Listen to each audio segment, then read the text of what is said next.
Guys, welcome back to the channel. If this is your first time here, welcome guys. I just wanted you to know that this is a reaction channel and I solely react on the news. I'm not here to fight, not here to argue, but I do react on the news based on what's on the news. That's how I react. I'm not politically motivated.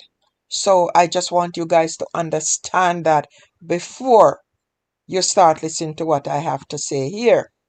Now, the way some politicians are exploiting Melissa Hurricane's devastation for political gain is deeply troubling, and it reveals a troubling disregard for the suffering of ordinary citizens. Rather than demonstrating leadership and compassion in a time of crisis, many are engaging in misinformation, political posturing, and divisive tactics that undermine genuine relief efforts.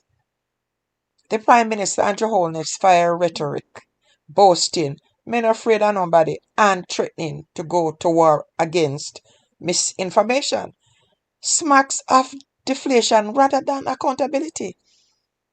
Is this really the leadership needed when communities are struggling to recover? Leaders are fighting.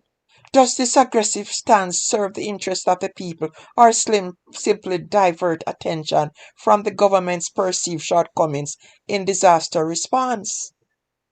Because it's a lot. It's a lot of work. And there might be shortcomings, yes. But is this the way to deal with it? The opposition's claim that relief efforts are slow and inadequate and politically motivated. And this raised serious concern about transparency and fairness.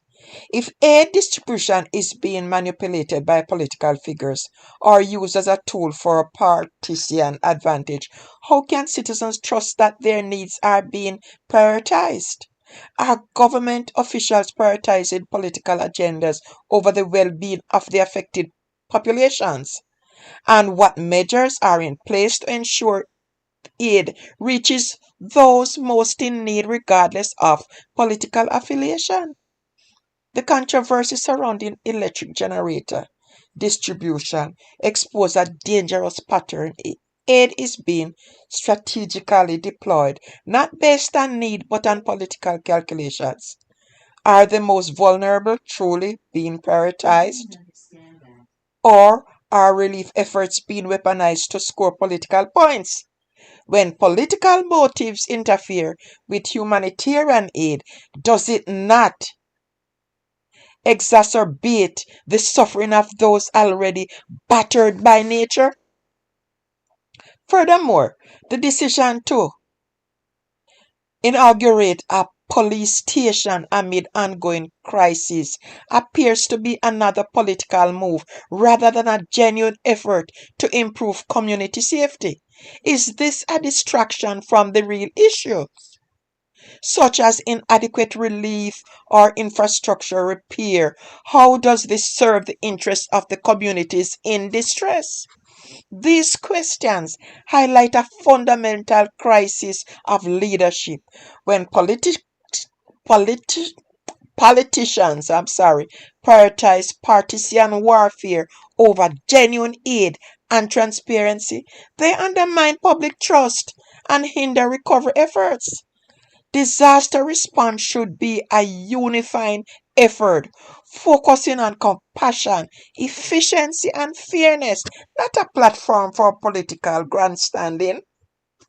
The real question that need urgent answers are the government's relief efforts truly equitable and effective?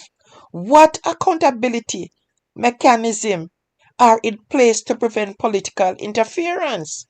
And how can leaders prioritize the needs of their people above political gain in times of crisis?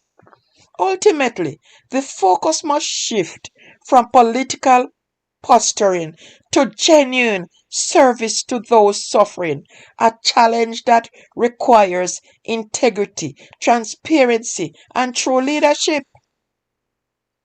The way some politicians are exploiting Hurricane Melissa's devastation for political gain is deeply troubling and reveals a troubling disregard for the suffering of ordinary citizens rather than demonstrating leadership and compassion in a time of crisis.